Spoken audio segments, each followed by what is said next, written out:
UN just launched a major aid plan for Syria. What does it entail, and how does it differ from UN efforts in Syria in the past? Well, this is the largest ever appeal that we've launched in Berlin on December 18, and it is an appeal for to support our whole of Syria approach. It differs from previous appeals that for the first time we have a resilience component in addition to a short-term refugee component. So it's a triple RP. The triple R includes resilience, refugee, regional response plan. And it is therefore very significantly different because of these two legs. You know, as a follow-up to that, and referencing specifically your work with the Syrian refugee crisis so far, can you talk a little bit about lessons learned? Well, with the Syrian crisis, let me first say that Turkey has been a very generous host to over 1.6 million refugees now inside Turkey, one of the largest numbers in any neighboring country. And it continues to be a very generous host. But we all recognize that the humanitarian response to the Syrian crisis is not a substitute for a political solution.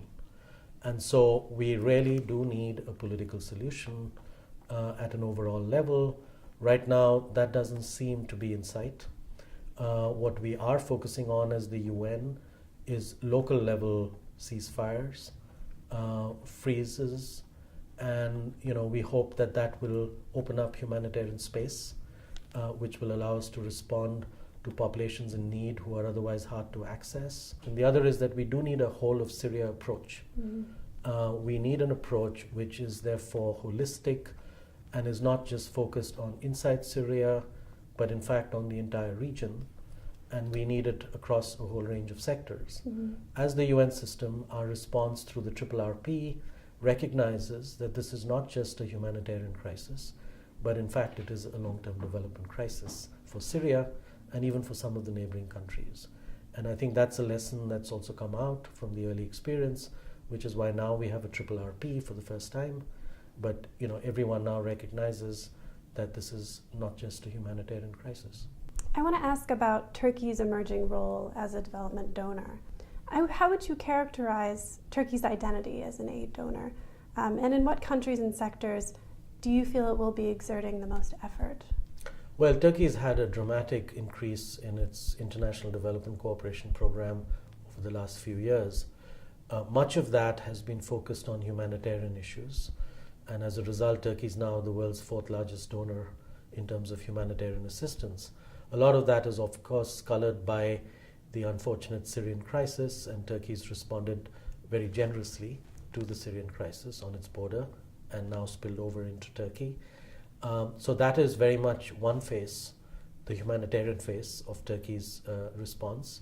The other is that Turkey has focused a lot of its longer-term development assistance on some of the poorest countries in the world, the least developed countries in Africa, because Turkey has hosted the Istanbul Conference on the Least Developed Countries in 2011. It's going to host the Midterm Review Conference on the Least Developed Countries in 2016. And so Africa is a major focus, which is where most of the least developed countries are. But it also has a major focus on, I would say, Muslim majority countries.